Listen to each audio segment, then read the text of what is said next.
Just have to make it to air. Saturday Night is the retelling of the story of the very first episode of Saturday Night Live, which was in fact entitled Saturday Night back in 1975. This is basically a real-time sort of recounting of the final 90 minutes before the show went to air. And so it's pretty much following the events of everything that took place in the 90 minutes leading up until the premiere of Saturday Night all the way back in 1975, of course, with that iconic original cast that included people like Chevy Chase and Dan Aykroyd and Gilda Radner and John Belushi, so on and so forth. But this is also Jason Reitman's 10th feature film. Most recently, he's coming off of directing and producing those Ghostbusters feature films. Gil Kenan is also a very well-respected director and a frequent collaborator of Jason Reitman as well, and also just directed the most recent Ghostbusters Afterlife that came out earlier this year. So this is a tandem that works together a lot, and they're telling the story that obviously has some connections to their own personal lives, but of course it's iconic because we are currently in the 50th season of Saturday Night Live. It's right now currently airing, and so we're going to be celebrating SNL 50. I think in a few months here they're going to do a huge celebration here in New York, and so this is kind of falling right in line with that huge milestone anniversary of this really iconic show that changed the landscape of television and comedy forever. And so we got a chance to check out this movie that had a limited release a couple of weeks ago, but it actually just expanded wide this past weekend into more theaters. But with all of that out the way, man, I will pass it to you. What did you think about this brand new biopic, Saturday Night? Oh, Saturday night, Saturday night. Of course, I think a lot of people will find this movie interesting to go into almost regardless of who you are. If you know what SNL is, if you have watched episodes of SNL, this is like, okay, what is this 90 minutes leading up to the first episode of SNL? And I think this film does, I think, quite a fun job of trying to paint a picture of what that day, what those 90 minutes might have looked like. The only thing with this movie, I have to preface, is I can't figure out if I like the movie more or the cast. Part of me just thinks I might just really like this cast. This cast is super fire to me. Corey Michael Smith playing Chevy Chase, I was like, dude, you really Chevy Chase. Like you the mannerisms are good. Like everything. Lamorne Morris is Garrett Morris. And the things I was seeing were so impressive to me in the cast that they got here and to see how they translated it to this film. They were killing it. All the actors were killing it. I think, like, again, I'm trying to figure out, like, did I just enjoy these actors playing these people, or how much did I really like the movie? I will say I still am a sucker for things that happen in one night, of course. Like, those are some of the best movies we've ever gotten. Part of me wishes that this movie was exactly 90 minutes instead of an hour 50 that it is. I thought that would have been really cool if they're like, oh, here's the 90 minutes before SNL, before the first episode of SNL. And I would have been like, oh, shoot, it's actually 90 minutes. I thought that would have been a cool spin on things. They didn't do that, but it would have been dope. But I love the chaos I think that this movie instills. I love the learning, I think, about the different difficulties that they had. And the only thing is about this film, I was just always curious of what was dramatized and what wasn't. It was hard to tell what was dramatized because, again, this is a film, right? Like, you have to you have to entertain people at the end of the day. Of course, that's what SNL does. But I'm like, did that really happen? Did this really happen? But outside of all of that, I like this film. I think it had the energy of what Saturday Night was supposed to be. I think it was a fine celebration. Like you said, SNL 50 is coming up, and I had a good time watching it. I don't really have much to say outside of that. It was funny. I laughed. There were things about it that were insightful, again, given that it actually happened.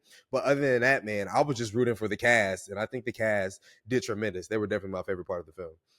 So Saturday Night, this is one of my most anticipated movies of the fall season. Very much looking forward to this. The trailer is phenomenal. It's one of my most favorite trailers of this year. And just to add on to what you said about the cast, this is a collection of the next generation of premier Hollywood A-list talent. Like, the people that are attached to this movie are so extremely talented and are really on the cusp of breaking through to new levels of success. I mean, you just go down the list. Like, Gabriel LaBelle has already portrayed in this movie Lorne Michaels and Steven Spielberg in just 2 short films. He's a little young to be playing Lorne Michaels in this movie. He's like 24. Lorne Michaels was around 30 when SNL premiered, but that's okay. He's really good. Rachel Sennett, she is incredible. She is just on such a path that I'm so excited to continue to follow her comedy and just her timing and her ability to tell stories and be a creative. It's amazing. But then when you think about just like these iconic people that they're portraying, these are big shoes to fill. There's nobody in the world like Chevy Chase. There's nobody that looks like him, that sounds like him, Nobody. that acts like him. Corey Michael Smith did a really, really good job. He's a big guy. You know, he's Mhm. tall. He very much takes up a lot of space in the room. But I'm most impressed with Dylan O'Brien as Dan Aykroyd, because that's Ooh, he was really, going really, really nuts. hard to capture Dan Aykroyd's sensibilities, his mannerisms, his tone and inflection, and also his coolness. Like there's a sense of cool about Dan Aykroyd that's just not Mhm. easy to pull off. And Dylan O'Brien doesn't look like him, but he captures that spirit almost perfectly. I just loved everything Yeah. that he did. And I can go on and on and on about the cast and just talk about, you know, their merits. They're truly the shining aspect of this movie. And ultimately I enjoyed it. I thought it was really good. I thought that, you know, in terms of telling a story about a chaotic night where there's a large amount of insurmountable obstacles, you know, that are presented to these young 20, 30 somethings that are trying to pull off this really, really audacious debut. It's a really fascinating story. And, you know, they pull a lot of this from the Live from New York book that came out a number of years ago that tells a lot of stories about SNL from the cast and crew. It's an incredible book. I definitely recommend people should read it if you have not, because it goes into all of this. And honestly, a lot of the stories in that book are brought into this movie, which just reinforces like, okay, not everything happened on this particular night. You know, they just kind of jammed Mhm. it all together to make it, you know, more chaotic than it probably really was. But that's okay, because this does add to the mythology and the lore of just like what it takes to produce live television. It's not easy. It takes so many people. It takes such a level of precision and discipline that I think a lot of people just take for granted, especially on a weekly basis that they've been doing for 50 years. It's just astounding. I'll tell you in terms of what's dramatized as opposed to like what's Mhm. real. The big thing about this that could be considered a drawback, I don't know if I really care that much, but the idea that Willem Dafoe's character, David Tebet, you know, the big executive, the talent Mhm. executive, wasn't behind the show. That's not really a thing. David Tebet was a big supporter of SNL, like very much behind the show. There was not this huge conflict of like, hey, we're gonna Yeah. go to Johnny Carson if this just doesn't work out. We're trying to Mhm. set you up and try to put you out in a position to fail. Like, if you just think about it, that doesn't really make sense. Like, as a network that's trying to make millions and millions of dollars, and you want something to be successful, to set something up just because of a contract dispute, a negotiation dispute that was going on with Johnny Carson, which was real, it doesn't really make all that much sense. That's the big dramatization that's behind the movie. But Mhm. I think if you Mhm. can look past that, or if you don't even really know that stuff, like it's not even a huge deal, because it's Yeah. just so entertaining. There's so many crazy moments. You know, lighting rigs fall, people are pulling their dicks out. Like, it's so many crazy things going on. There's always a moment, and I enjoy the moments of the chaos and the momentum and just everything just like wild and frantic.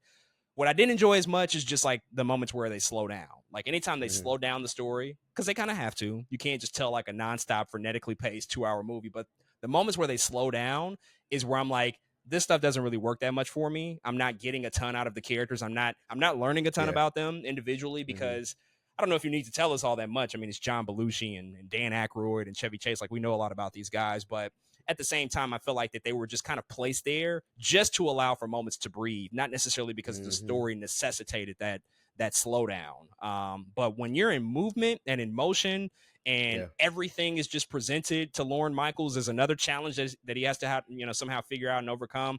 That stuff is great, and they all act really, really great and terrific in this movie. And I do think that we'll probably see some awards recognition. I don't know how far it'll go.